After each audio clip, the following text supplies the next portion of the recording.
खबर पर भी बात। तो आइए न्यूज पंच की करते हैं शुरुआत पश्चिम बंगाल के साथ। पश्चिम बंगाल विधानसभा चुनाव के मद्देनजर न केवल उम्मीदवार बल्कि निर्वाचन आयोग, जांच एजेंसियां भी अपने अपने कार्यक्षेत्र में लगातार सक्रिय नजर आ रही है। निर्वाचन आयोग ने जहां लोकतंत्र के पर्व में सहभागिता बढ़ाने के लिए महत्वपूर्ण कदम उठाए हैं, तो वहीं एनआईए भी पूरे एक्शन में रहकर मालदा बंधक मामले की जांच तेजी से कर रही है। अब ऐसे में राजनीति भी खूब गर्मा रही है। तो राजनीति के रंग पर तो ग्राउंड जीरो से अपने संवाददाता से लेंगे अपडेट, लेकिन इससे पहले विस्तार से डाल लेते हैं नजर कुछ खास बिंदुओं पर। तो मालदा बंधक मामले की सबसे पहले बात करते हैं, जिसको लेकर के एनआईए एक्शन में है और इसकी लगातार जांच की जा रही है। जी हां, गुनहगारों पर शिकंजा कसता हुआ नजर आ रहा है, शिकंजा बढ़ता हुआ नजर आ रहा है। एनआईए की भूमिका पर सवाल भी उठाए जा रहे हैं। सवाल कौन उठा रहा है? ममता बनर्जी उठा रही है। ममता ने जांच पर असंतोष व्यक्त किया है और साथ ही साथ तमाम तरह के सवाल भी ममता बनर्जी उठाती हुई नजर आ रही हैं, लेकिन एनआईए अपनी जांच को तेज गति से, द्रुत गति से आगे बढ़ाती हुई नजर आ रही है। तो पश्चिम बंगाल में एक तरफ जहां मालदा मामला है, तो वहीं दूसरी तरफ जो बंधक बनाए गए थे अधिकारी, उनको लेकर के एनआईए अपनी जांच को लगातार आगे बढ़ाती हुई नजर आ रही है। सातों न्यायिक अधिकारी इस पूरे मामले को लेकर के अपने काम में जुटे हुए हैं। केंद्रीय सुरक्षा बलों की कड़ी निगरानी भी है।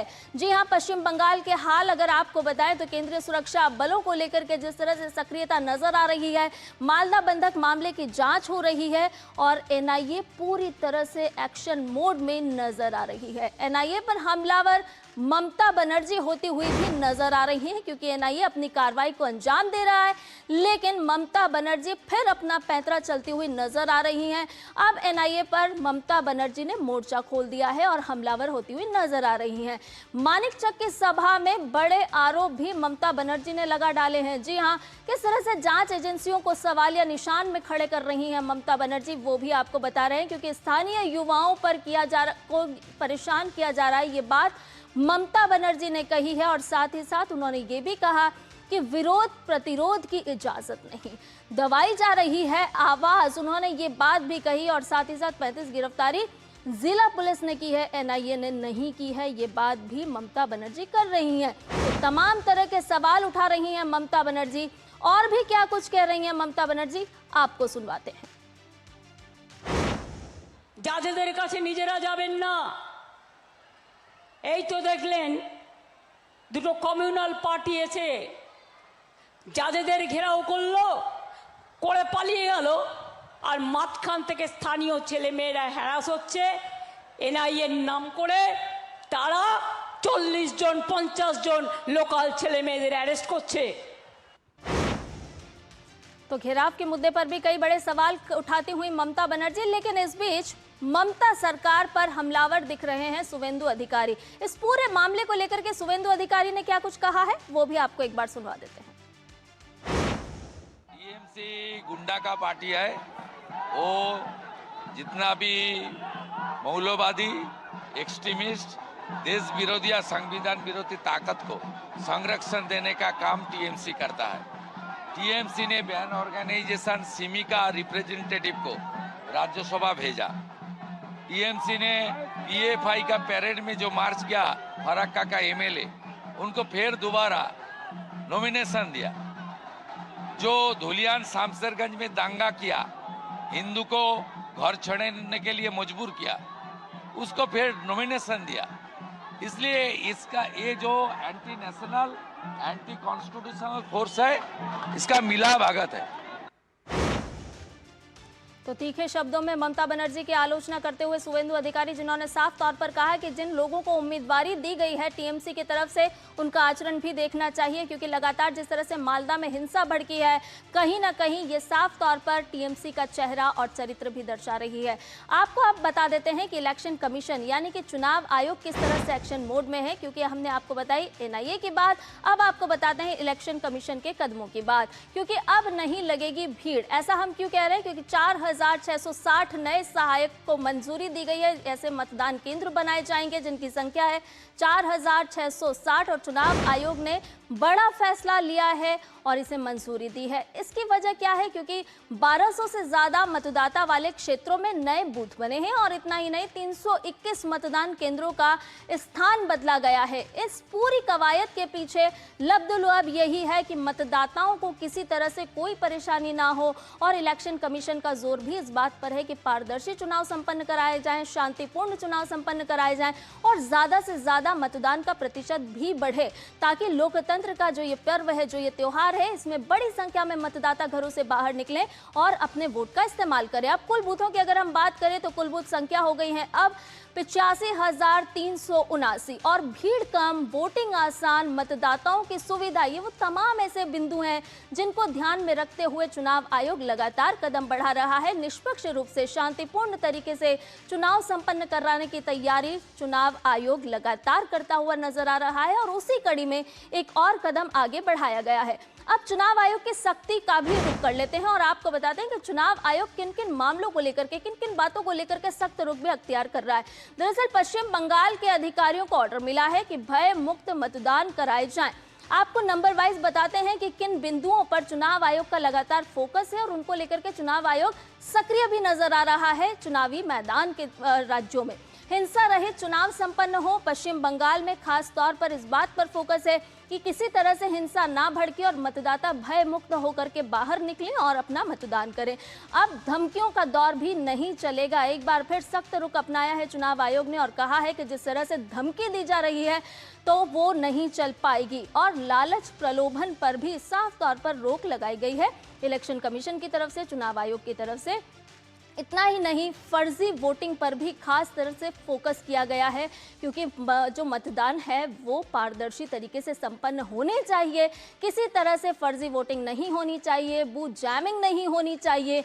सोर्स जैमिंग पर सख्ती का रुख अपनाया है ताकि निष्पक्ष, पारदर्शी और शांतिपूर्ण तरीके से चुनाव संपन्न कराए जाएं और इसीलिए ये तमाम तरह की गाइडलाइंस भी जारी की गई है। मूल में है शांतिपूर्ण तरीके से चुनाव का संपन्न कराना और इसके साथ साथ मतदान प्रतिशत को बढ़ाना। और इसके अलावा अब आपको ये भी बता देते हैं कि इसी का टीएमसी पर किस तरह से सख्त रुख है। जी हाँ, लगातार हम देख रहे हैं कि पश्चिम बंगाल के जो हालात हैं वहां पर टीएमसी की तरफ से हिंसा भड़काई जा रही है, तनाव बढ़ाया जा रहा है और ऐसे में इलेक्शन कमीशन भी अपने कदम बढ़ा रहा है और एक्शन ले रहा है। वीआईपी सुरक्षा पर बड़ा सवाल यहाँ पर है और जांच के घेरे में टीएमसी नेताओं की सुरक्षा भी आती हुई नजर आ रही है। तो आपको बता दें कि डीजीपी को 3 दिन में रिपोर्ट के आदेश भी दे दिए गए हैं। इलेक्शन कमीशन का किस तरह से टीएमसी पर सख्त रुख है। 2000 से ज्यादा पुलिसकर्मियों की तैनाती पर विवाद खड़ा हुआ और आपराधिक छवि वाले नेताओं की सुरक्षा भी हटेगी। जी हाँ, आपराधिक छवि वाले नेताओं की हटेगी सुरक्षा। नियमों के खिलाफ सुरक्षा किसी भी तरह से बर्दाश्त नहीं की जाएगी और चुनाव से पहले सियासी हलचल पश्चिम बंगाल में तेज हो चली है। हालांकि सभी चुनावी राज्यों में हलचल तेज है लेकिन यहाँ का पारा लगातार बढ़ता जा रहा है या यूं कहें कि 7वें आसमान पर पहुंचता जा रहा है। टीएमसी की अगर हम बात करें तो वो मतदाताओं के बीच किस तरह से पहुंच रही हैं वो भी लगातार हम ममता बनर्जी के बयान सुना रहे हैं कि कैसे वो भड़काऊ भाषण देने का काम कर रहे हैं या फिर उन्हीं की पार्टी के कई नेता भी ऐसे हैं जो लगातार धमकियां भी देते हुए नजर आ रहे हैं। लेकिन यहाँ पर अगर जांच एजेंसियों की बात की जाए तो एनआईए अपना काम कर रही है, चुनाव आयोग की बात की जाए तो वो अपना काम करते हुए नजर आ रहे हैं। और भी ताज़ा अपडेट ले लेते हैं। सौरभ दत्ता कोलकाता से हमारे संवाददाता हमारे साथ जुड़ गए हैं। सौरभ, इस वक्त का क्या कुछ अपडेट आप साझा करेंगे क्योंकि लगातार हम देख रहे हैं कि टीएमसी का जो चेहरा है, देखिए एनआईए अपना काम कर रही है, वहीं चुनाव आयोग ने बड़े फैसले लिए हैं कि कैसे मतदान प्रतिशत को बढ़ाया जाए। सबसे पहले इसी का जिक्र कर लेते हैं कि इसी ने जो महत्वपूर्ण कदम उठाए हैं उसके पीछे क्या मंशा रही, क्या उद्देश्य है। संध्या, देखिए चुनाव आयोग ने आज 2 बड़े कदम उठाए हैं। पहली तो ये है कि कैनिंग पूर्व के जो तृणमूल नेता है जिनके वीडियो वायरल हुआ है जिसमें हफीजुल मोल्ला, वो देवली पंचायत के प्रधान है और वहां पे हफीजुल मोल्ला कह रहे हैं कि 29 तारीख को वोट है, यहाँ पे 4 मई को यहाँ पे मतदान का गणना होगा और काउंटिंग होगा और फिर उसके बाद काउंटिंग के बाद जब शाम ढलेगी तो स्टीम रोलर चलेगा। जो लोग तृणमूल के साथ नहीं थे उनके ऊपर स्टीम रोलर चलेगा। एकदम से थ्रेटनिंग वाला जो बयानबाजी है, साथ ही साथ राजू मंडल जो बहरमपुर है उसका भी एक वीडियो है। तो दोनों दोनों केसों में चुनाव आयोग ने इन दो व्यक्तियों को अरेस्ट कर लिया है। दूसरी बात ठीक यह है है। कि सुप्रीम सरकार जो पुलिस कमिश्नर थे कलकत्ता पुलिस के, उनका भी ताबा उनको अब पुलिस ऑब्जर्वर के हिसाब से तमिलनाडु भेजा गया है।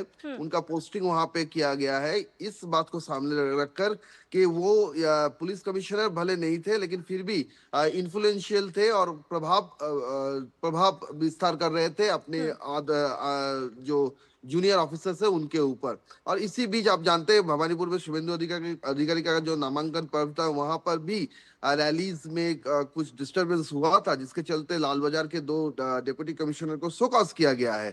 तो ये चुनाव आयोग का सारा कदम है। और दूसरी तरफ आप राजनीति की बात करें तो ममता बनर्जी सवालों के घेरे मफर जो मूल जो इस मेन जो एक्यूज्ड है उसके अरेस्ट किया, इसके लिए सीआईडी ने अरेस्ट किया, इसके लिए खुद को श्रेय देती है। और आज कहती है कि एनआईए ने अरेस्ट किया है और एनआईए के खिलाफ एक तरफ से भड़कालू बयान भी दे रही है। सुनना ये भड़काऊ बयान जो ममता बनर्जी की तरफ से दिए जा रहे हैं सौरभ, ये कोई पहली बार नहीं है, क्योंकि हम लगातार देख रहे हैं कि राजनीतिक मंचों से जब वो चुनावी रैलियां करती हैं तब भी भड़काने का ही काम करती हैं जनता को। सवाल यहाँ पर ये उठता है कि टीएमसी के तमाम नेता या फिर ममता बनर्जी अपनी बात रखते हुए क्यों नजर नहीं आती है, यानी कि उन्होंने 5 सालों में क्या कुछ कहा या फिर जब से वो सत्ता में रही तब से लेकर अब तक उन्होंने क्या कुछ किया है, वो बताने के लिए क्या कुछ नहीं है क्या ममता के पास कि लगातार वो इस तरह से भड़काऊ बयान देने की ही बात करती हैं, या फिर ये कहें कि तमाम जांच एजेंसियों को ही निशाने पर लेती हैं। और एसआईआर का मुद्दा तो हम देख ही रहे हैं।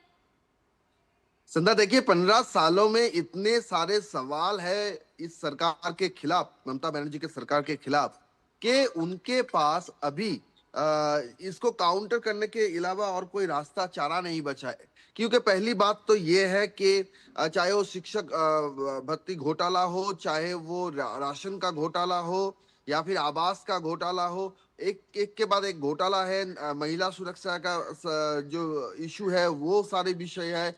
इन सारे विषय को लेकर आप अगर ममता बनर्जी की रैलीज को आप सुनेंगे तो वहां पर वो भत्ता नीति को सामने रख रही है। चाहे वो लक्ष्मी भंडार हो, महिला को जो 1,500 रुपया दिया जाता है, या फिर युवाओं को जो 1,500 दिया जा रहा है, वो सारी योजनाएं हो। लेकिन साथ ही साथ वो एसआईआर पर लगातार हमलावर है और इस आक्रामणात्मक जो उनका जो रवैया है उसके साथ साथ ये सब रवैया लेते हुए वो कहीं ना कहीं जाकर भड़कालू बयान भी दे रही है। आज भी मानिक चौक में जिस तरीके से उन्होंने एसआईआर को सामने रखा है, उन्होंने पहले कहा कि जो लोग थे कि कितने लोगों का नाम कटे, तो सबको हाथ उठाने बोला। सब जब हाथ उठाए तो हाथ उठाकर देख के वो बोलने लगे कि चुनाव आयोग के चाहता क्या है, और ऐसी ऐसी टिप्पणी कर रहे हैं जो आप ऑन एयर पब्लिक ब्रॉडकास्टर में आप मेंशन भी नहीं कर सकते। तो इसी को चलते ये जो कालिया चौक वाला इंसिडेंट हुआ, उसके बाद भी ये सवाल उठाया गया था कि ममता बनर्जी एक के बाद एक भड़कालू बयान दिया और जिसके चलते आज ये घटना घटी। लेकिन फिर भी उसके बाद भी देखा जा रहा है ममता बनर्जी की जो लाइन है उसी लाइन पर चल रही है। कालिया चौक से भी उन्होंने अपना स्टैंड चेंज किया, ऐसा कह नहीं सकते। अगर ऐसा होता तो उन्होंने पहले कहा था कि कालिया चौक में जो हुआ वो ठीक नहीं हुआ, सुप्रीम कोर्ट सही बोला है। लेकिन फिर आज वो बोलती है कि आप विरोध भी नहीं, प्रदर्शन भी नहीं कर सकते, क्या कोई प्रोटेस्ट भी नहीं कर सकता, इतना अरेस्ट क्यों?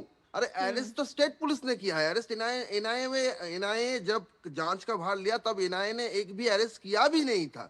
तो कल आपने उसका श्रेय भी ले लिया कि सीआईडी बयानों के जरिए सौरभ जो बौखलाहट हम देख रहे हैं, हो सकता है कि ये टीएमसी की चुनावी रणनीति हो, लेकिन जिस तरह से यहाँ पर हिंसा भड़कती हुई नजर आ रही है किसी तरह से स्वीकार नहीं की जा सकती। सौरभ, इसके साथ साथ आपसे बहुत संक्षेप में ये भी जानना और समझना चाहेंगे कि भारतीय जनता पार्टी की अगर हम बात करें तो किस तरह से वहां पर प्रचार प्रसार किया जा रहा है। भारतीय जनता पार्टी ऐसे कौन कौन से मुद्दे लेकर के जनता के बीच, मतदाताओं के बीच पहुंच रही है?